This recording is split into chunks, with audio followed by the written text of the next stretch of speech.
Capítulo 9. Educação e religião.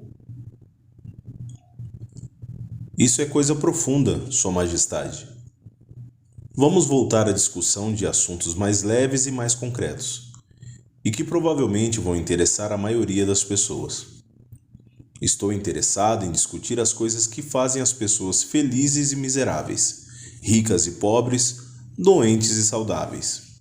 Em resumo, estou interessado em tudo que pode ser usado por seres humanos de tal forma que a vida possa pagar dividendos satisfatórios como retorno para o esforço que se coloca nesse negócio que se chama viver. Muito bem, vamos ser definitivos. Você pegou a minha ideia. Sua Majestade tem uma tendência a divagar em detalhes abstratos que a maior parte das pessoas não consegue nem entender, nem usar na solução dos seus problemas. Poderia isso, de alguma maneira, ser um plano definido seu para responder às minhas questões utilizando-se de respostas indefinidas? Se esse é o seu plano, é um truque astuto, mas não funcionará. Vá em frente agora e me fale mais alguma coisa sobre as misérias e os fracassos dos seres humanos que, por sua vez, crescem diretamente ligados à indefinição. Por que não me permitir lhe contar mais sobre os prazeres e sucessos das pessoas que entendem e aplicam o princípio da definição? Observo que algumas vezes pessoas com planos e objetivos definidos conseguem o que querem da vida, para somente depois descobrir que aquilo que elas conseguiram não é exatamente o que queriam. O que é então? Geralmente, nos livramos de qualquer coisa que não queremos pela aplicação do mesmo princípio de definição das coisas, das quais adquirimos. Uma vida que é vivida com absoluta paz de espírito, contentamento e felicidade, sempre se livra de tudo aquilo que não quer. Qualquer um que se submete às coisas que não quer por um longo período, este sim é um alienado. E o que você tem a dizer sobre pessoas casadas que deixam de querer estar um com o outro? Eles devem se separar? Ou é verdade que todos os casamentos são feitos no céu e os contratantes são, dessa forma, ligados eternamente por essa vontade momentânea, mesmo provando ser uma escolha pobre para ambos? Primeiro, deixe-me corrigir esse velho ditado de que todos os casamentos são feitos no céu. Eu conheço alguns que são feitos do meu lado da cerca. Mentes que não se harmonizam jamais deveriam ser forçadas a permanecer juntas no casamento ou em qualquer tipo de relacionamento. O atrito e todas as formas de discórdia entre as mentes levam inevitavelmente para o hábito da alienação e, consequentemente, para a indefinição. As pessoas não são algumas vezes ligadas umas a outras por uma relação de dever, o que acaba sendo impraticável para elas tirarem da vida o que elas mais querem? Dever é uma das palavras mais abusadas e mal entendidas da existência. O primeiro dever de cada ser humano é consigo mesmo. Cada pessoa deve a si mesma o dever de encontrar como viver uma vida plena e feliz. Além disso, se a pessoa possui tempo e energia extras e que não são necessárias para preencher os seus próprios desejos, ela deve assumir a responsabilidade de ajudar outros. Isso não é uma atitude egoísta? E egoísmo não é uma das principais causas do fracasso em se achar a felicidade? Mantenho exatamente a mesma frase que lhe disse antes, de que não existe maior dever do que aquele que devemos a nós mesmos. Uma criança não deve algo no sentido de dever aos seus pais que lhe deram a vida e o sustento durante seus períodos de necessidade? De forma alguma, é exatamente o oposto. Os pais devem às suas crianças tudo o que eles podem dar a elas na forma de conhecimento. Além desse ponto, os pais normalmente mimam em vez de ajudar as suas crianças, Tudo isso por um falso senso de dever que os faz satisfazer as suas crianças em vez de forçá-las a procurar e ganhar o conhecimento. Entendo o que você quer dizer. A sua teoria é de que o excesso de ajuda para os jovens os encoraja a se alienarem e se tornarem indefinidos em todas as coisas. Você, Majestade, acredita que a necessidade é um professor de grande sagacidade, que a derrota carrega consigo uma virtude equivalente e que presentes que não são merecidos, sejam de que naturezas forem, podem tornar-se uma maldição em vez de uma bênção. Isso está correto? Você conseguiu colocar a minha filosofia de forma perfeita. A minha crença não é teoria, é um fato. Então você não advoga a oração como um meio de alcançar fins desejáveis? Pelo contrário, advogo que a oração é poderosa, mas não o tipo de oração que consiste em palavras vazias, sem sentido e suplicantes. O tipo de oração contra a qual não tenho nenhuma força é a oração com propósito definido. Eu nunca pensei na definição de propósito como sendo uma oração. Como ela pode ser? A definição é, em efeito, a única forma de oração em que alguém pode realmente basear-se. Ela, na verdade, posiciona a pessoa de forma que use o ritmo hipnótico para alcançar fins definidos, apropriando-se da grande fonte universal de inteligência infinita. Essa apropriação, no caso de você estar interessado, ocorre através da definição de propósito persistentemente perseguida. Por que a maioria das orações falham? Elas não falham. Todas as orações trazem aquilo pelo qual se reza. Mas você disse que a definição de propósito é o único tipo de oração em que alguém pode se basear. Agora você diz que todas as orações trazem resultado. O que você quer dizer? Não há nada inconsistente com isso. A maioria das pessoas que reza recorre à oração somente após tudo ou mais ter falhado. Naturalmente, elas começam as suas orações com suas mentes cheias de medo de que as suas orações não serão atendidas. Bem, os medos então são realizados. A pessoa que começa uma oração com um propósito definido e fé inabalável de que vai alcançar o seu objetivo, coloca em ação as leis da natureza que transmutam os desejos dominantes de uma pessoa no seu equivalente físico. Isso é tudo que se pode dizer sobre uma oração. Uma forma de oração negativa traz somente resultados negativos. A outra forma é positiva e traz resultados definidos e positivos. Poderia algo ser mais simples do que isso?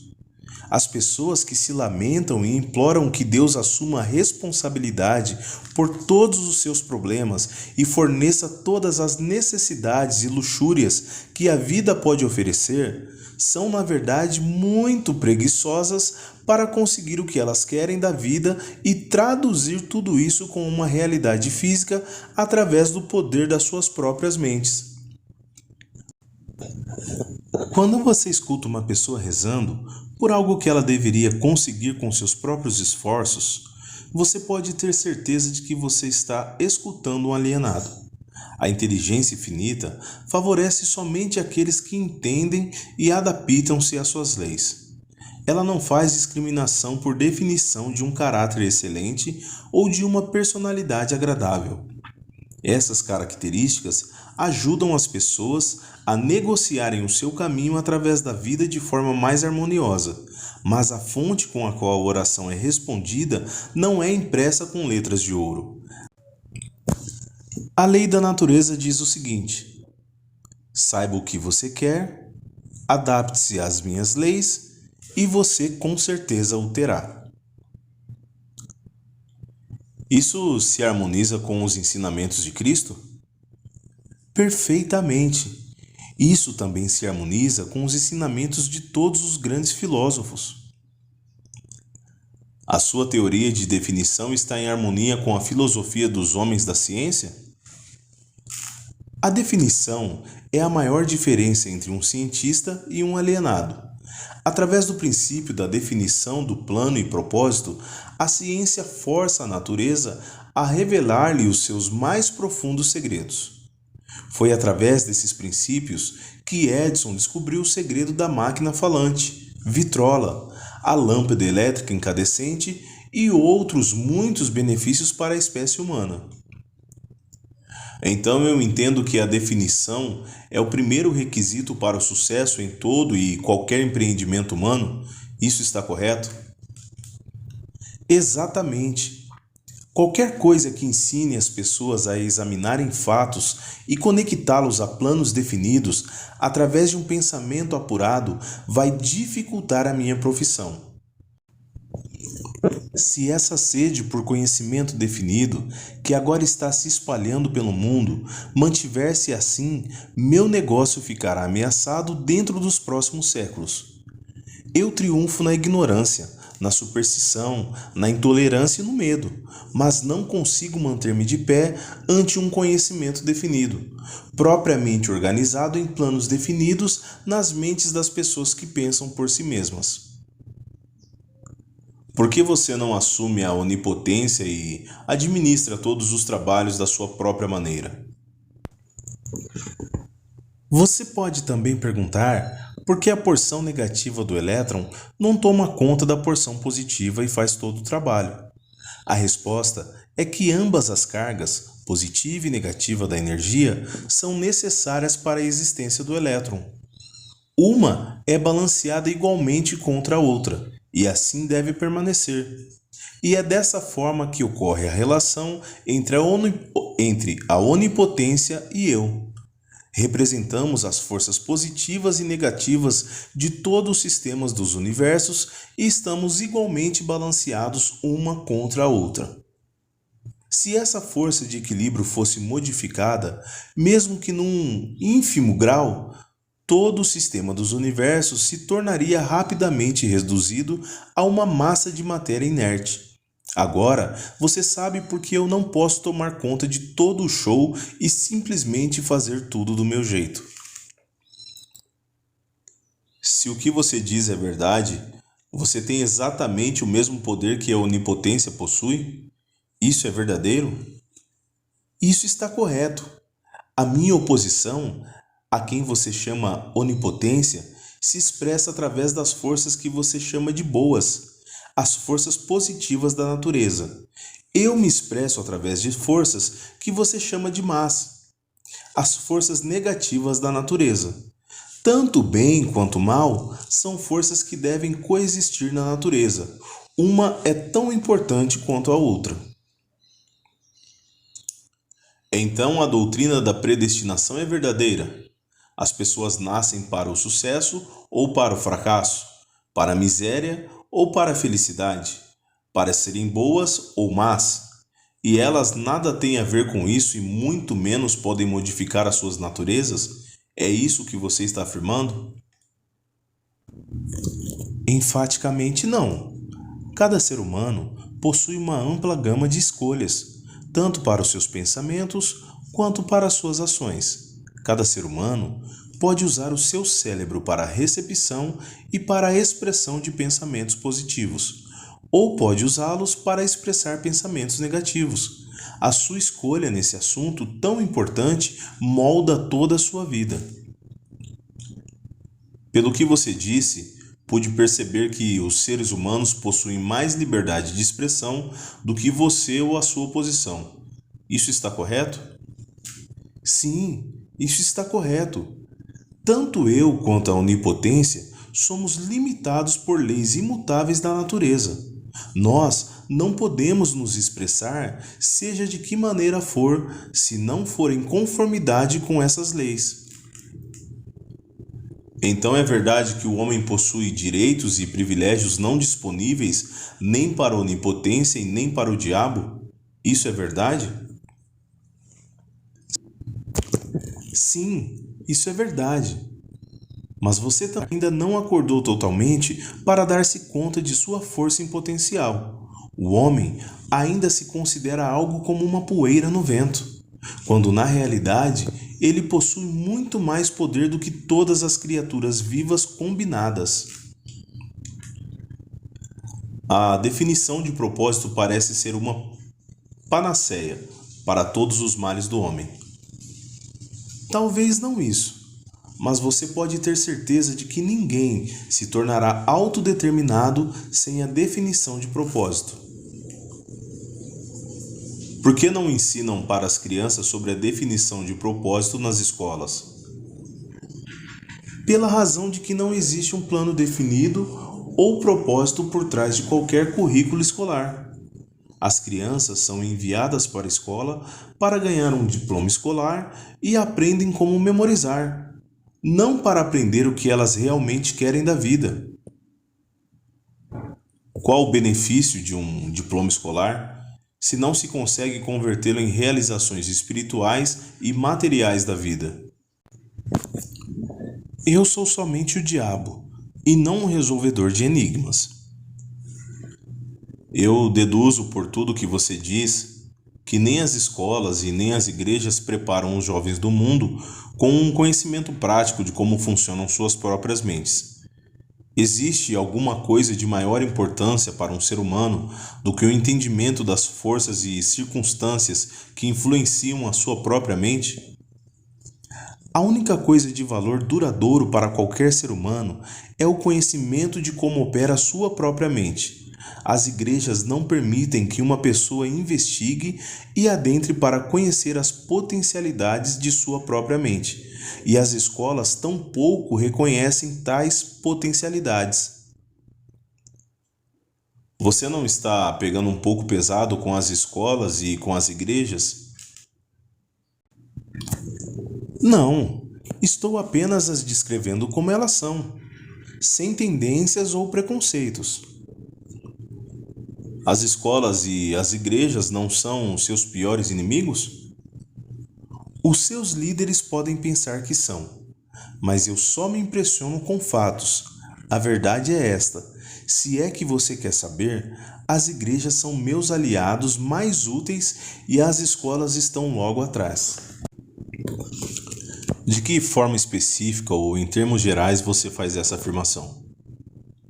Da seguinte forma: tanto as igrejas quanto as escolas me ajudam a converter as pessoas para o hábito da alienação. Você consegue perceber que os indícios que você está levantando são substanciais, a ponto de macular a imagem de duas instituições que foram da maior importância e responsáveis pela civilização da forma como se conhece hoje? Se me dou conta, minha nossa, eu me regozijo com isso. Se as escolas e as igrejas tivessem ensinado as pessoas a pensarem por si mesmas, onde eu estaria agora? Essa confissão sua desiludirá milhões de pessoas cuja única esperança de salvação está nas suas igrejas. Isso não é algo cruel para fazer com elas? Não seria muito melhor para a maioria das pessoas viver na ignorância desse fato do que saber a verdade sobre você? O que você quer dizer com o termo salvação? Do que na verdade as pessoas estão sendo salvas? A única forma de salvação duradoura que realmente é válida para qualquer ser humano é aquela que vem do reconhecimento do poder da sua própria mente. Ignorância e medo são os únicos inimigos dos quais os homens necessitam salvação. Você parece não considerar nada como sagrado. Você está errado. Mantenho como sagrada a única coisa que eu considero meu mestre, a única coisa da qual tenho medo. E o que é isso que você teme? O poder do pensamento independente amparado pela definição de propósito. Então você não possui muitas pessoas para temer? Somente 2 a cada 100. Para ser mais exato, as outras todas eu controlo. Vamos dar um tempo para as igrejas e voltar para as escolas. A sua confissão mostrou claramente que você prospera e se perpetua de uma geração para outra, utilizando o truque de tomar conta das mentes das crianças antes que elas tenham a chance de usar os seus próprios intelectos. Desejo saber o que está errado com o sistema escolar que permite que o diabo controle tantas pessoas. Desejo saber também o que pode ser feito para estabelecer um sistema de ensino que garantirá oportunidade de aprendizado para todas as crianças. Primeiro, de que elas possuem mentes, segundo, de que forma elas podem usar as suas mentes para trazer liberdade espiritual e econômica para suas vidas. Estou colocando essa questão de forma suficientemente definida, considerando que você tem salientado a importância da definição de propósito. Estou aqui para alertá-lo de que a sua resposta para a minha questão deve ser definida. Espere um momento enquanto eu respiro.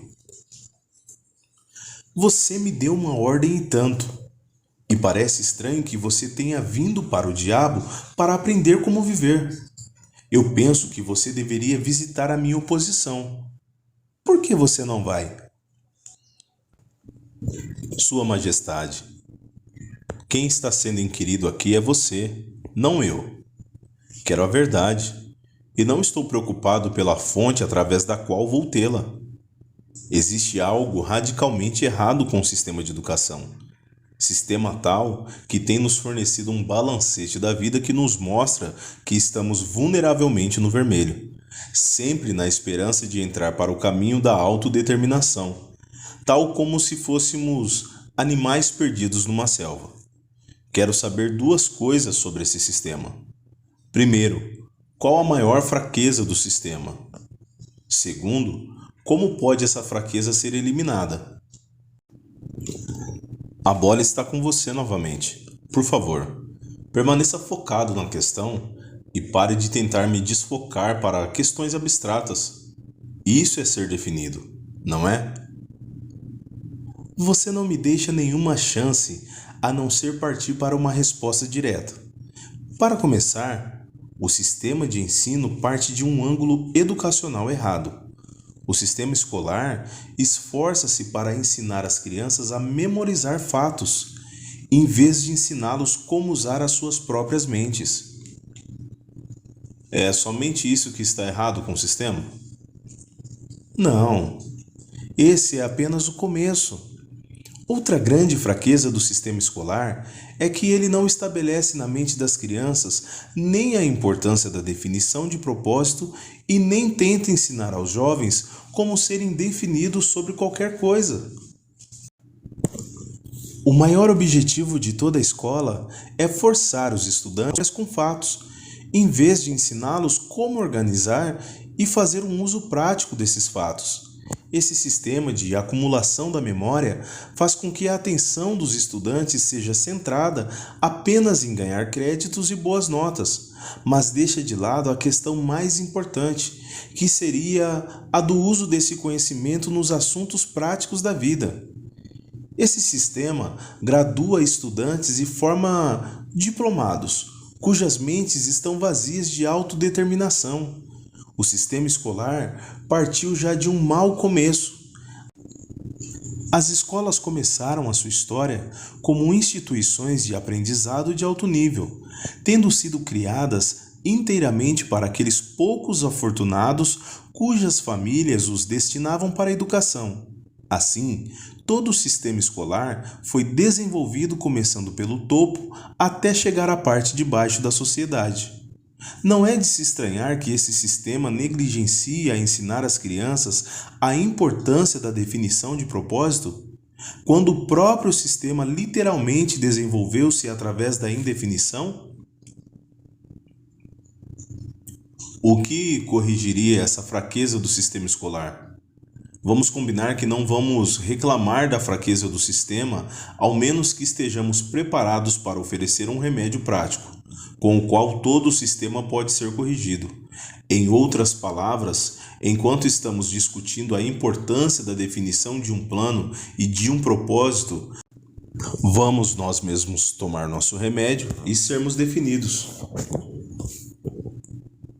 Por que não esquece as escolas e as igrejas e evita uma série de incomodações para você mesmo?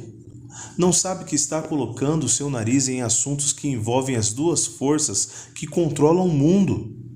Vamos supor que você mostre ao mundo que as escolas e as igrejas são fracas e inadequadas para as necessidades dos seres humanos. O que vai acontecer? Como que vai substituir essas duas instituições? Pare de tentar escapar das minhas questões com esse velho truque de fazer outra pergunta. Não tenho intenção de substituir as escolas e as igrejas, mas tenho a intenção de encontrar, se puder, um meio de fazer com que essas forças organizadas possam ser modificadas de tal forma que elas sirvam às pessoas em vez de as manter nas trevas da ignorância. Vá em frente agora e me dê um catálogo detalhado de todas as mudanças que poderiam ser feitas no sistema escolar e que, por sua vez, o aperfeiçoariam. Então, você quer todo o catálogo, é isso. Quer as mudanças sugeridas na ordem da sua importância? Descreva as mudanças necessárias na ordem que elas vêm para você. Você está me forçando a cometer um ato de traição contra mim mesmo. Mas está aqui. Reverta o presente sistema dando às crianças o privilégio de liderar nos seus trabalhos escolares, em vez de seguir regras ortodoxas estabelecidas somente para compartilhar conhecimento abstrato. Deixe os instrutores servirem como estudantes e deixe os estudantes servirem como instrutores. Tanto quanto possível, organize todos os trabalhos das escolas em métodos definidos através dos quais os estudantes possam aprender fazendo e direcione o trabalho da classe de tal forma que todo estudante esteja engajado em alguma forma de trabalho prático, conectado com os problemas diários da vida. As ideias são o começo de todas as realizações humanas.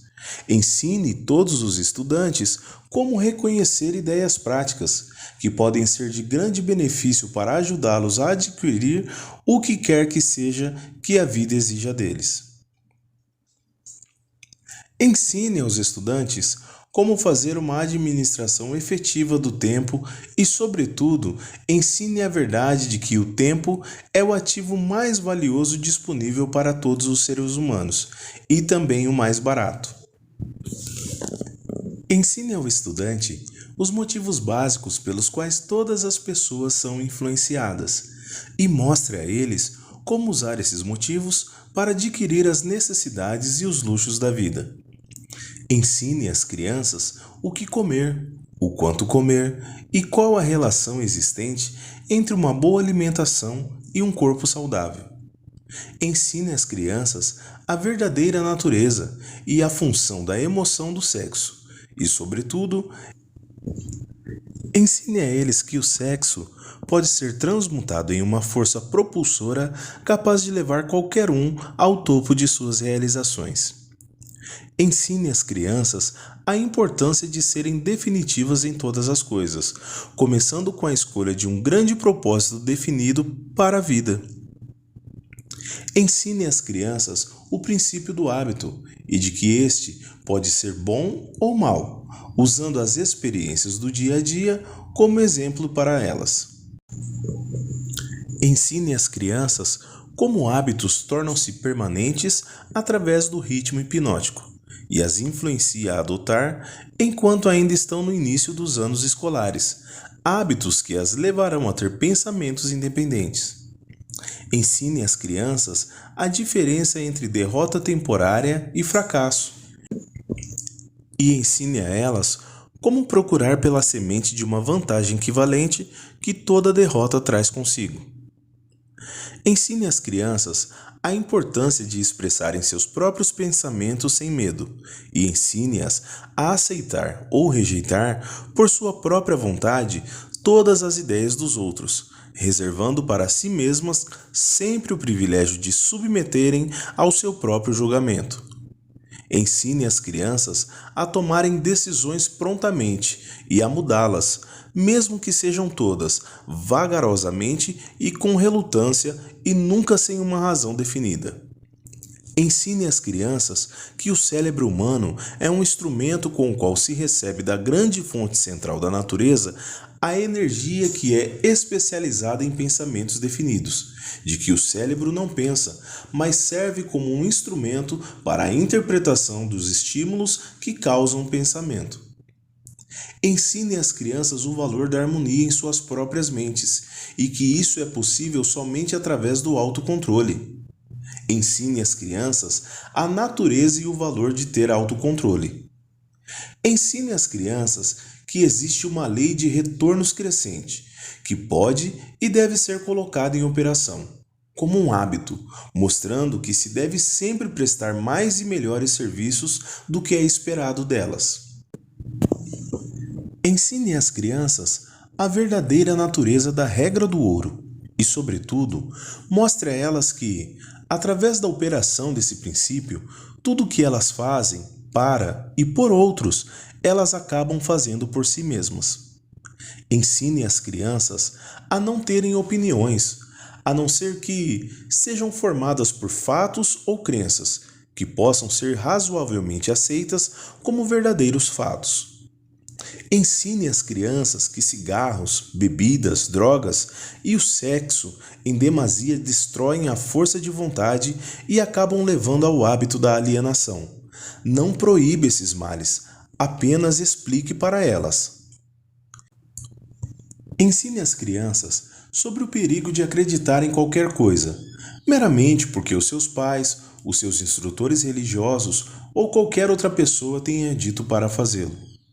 Ensine as crianças a encararem fatos, sejam eles agradáveis ou desagradáveis, sem recorrer a subterfúgios ou sem oferecer-lhes álibis. Ensine as crianças a encorajarem o uso do seu sexto sentido, através do qual as ideias apresentam-se em suas mentes de fontes desconhecidas, e a examinar tais ideias cuidadosamente. Ensine às crianças a importância da lei da compensação, tal como foi interpretada por Ralph Waldo Emerson, e mostre a elas como essa lei trabalha nos eventos do dia a dia, mesmo nos menores. Ensine às crianças que a definição de propósito, amparada por planos definidos, persistentemente e continuamente aplicados, é a forma mais eficaz de oração disponível para os seres humanos. Ensine às crianças que o espaço que elas ocupam no mundo é medido pela qualidade e pela quantidade de serviço útil que elas prestam para o mundo. Ensine às crianças que não existe nenhum problema que não tenha uma solução apropriada e que a solução, na maior parte das vezes, pode ser encontrada nas circunstâncias que criaram o problema. Ensine às crianças que as suas únicas limitações reais são aquelas impostas por si mesmas, ou que elas permitem que outros estabeleçam em suas próprias mentes.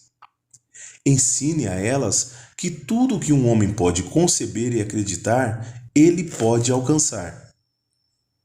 Ensine às crianças que todas as escolas e todos os livros de textos são elementos essenciais que podem ser úteis no desenvolvimento de suas mentes, mas que a única escola de real valor é a grande universidade da vida, onde se tem o privilégio de aprender pela experiência.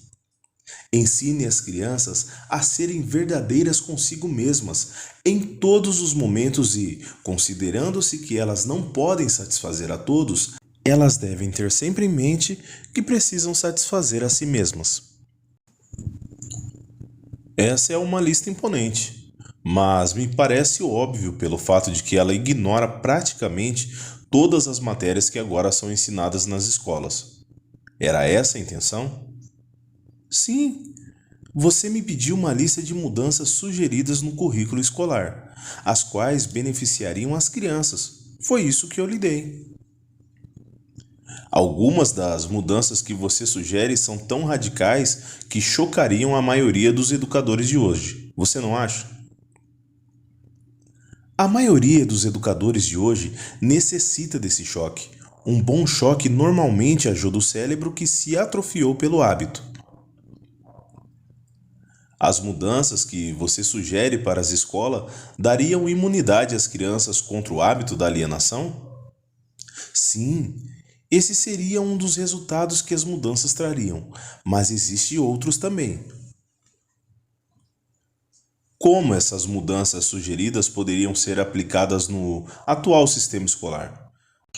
Você sabe, é claro, que é tão difícil programar uma nova ideia no cérebro de um professor quanto é fazer que um líder religioso modifique a religião de tal forma que ela possa ajudar as pessoas a angariar mais da vida. A maneira mais certa e mais rápida para forçar a aplicação dessas ideias práticas no sistema escolar é, primeiro, introduzi-las através de escolas privadas e estabelecer uma exigência para o uso nas escolas públicas, de tal forma que os administradores dessas escolas sintam-se compelidos a empregá-las. Deveriam ser feitas outras mudanças no sistema das escolas? Sim, muitas. Entre outras mudanças necessárias em todos os programas escolares está o acréscimo de um curso completo de treinamento de psicologia de negociação entre as pessoas. Todas as crianças deveriam ser ensinadas na arte da venda e da persuasão, aprendendo meios de diminuir o atrito nas relações humanas através da vida. Toda a escola deveria ensinar os princípios de realização individual, através dos quais se pode obter uma posição de independência financeira.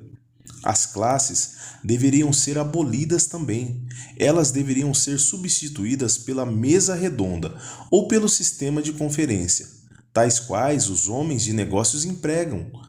Todos os estudantes deveriam receber instruções individuais e serem guiados em conexão com matérias que não podem ser ensinadas apropriadamente em grupos. Toda a escola deveria ter um grupo auxiliar de instrutores, consistindo de homens de negócios, cientistas, artistas, engenheiros, jornalistas, cada qual compartilharia com todos os estudantes um conhecimento prático da sua própria profissão, negócio ou ocupação. Essa instrução deveria ser conduzida através do sistema de conferência, a fim de economizar o tempo dos instrutores. O que você sugeriu é, com efeito, um sistema auxiliar de instrução, que daria a todas as crianças que frequentam as escolas um conhecimento dos assuntos práticos da vida, direto da fonte original? Seria essa a ideia? Você colocou corretamente. Vamos esquecer um pouco o sistema escolar por agora e vamos voltar para as igrejas por um momento. Toda a minha vida ouvi clérigos pregando contra o pecado e advertindo pecadores a ficarem atentos e se arrependerem, pois essa seria a única maneira de serem salvos. Mas nunca ouvi nenhum deles me dizer o que realmente é o pecado. Você me daria alguma luz nessa questão? Pecado é qualquer coisa que alguém faça ou pense e que cause infelicidade para si mesmo ou para os outros. Seres humanos que estão em ótimas condições físicas e em perfeita saúde espiritual deveriam estar em paz consigo mesmos e sempre felizes. Qualquer forma de miséria mental ou física indica a presença do pecado. Nomeie algumas das formas comuns de pecado. Comer em excesso é uma forma de pecado, porque leva à perda da saúde e à miséria. O excesso de sexo é um pecado, porque quebra a força de vontade da pessoa e a leva para o hábito da alienação.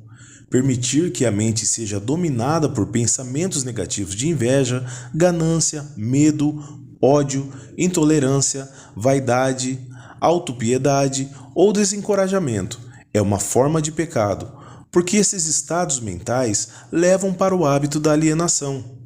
Enganar, mentir e roubar também são pecados, porque esses hábitos destroem o autorrespeito, submetem a consciência e levam à infelicidade.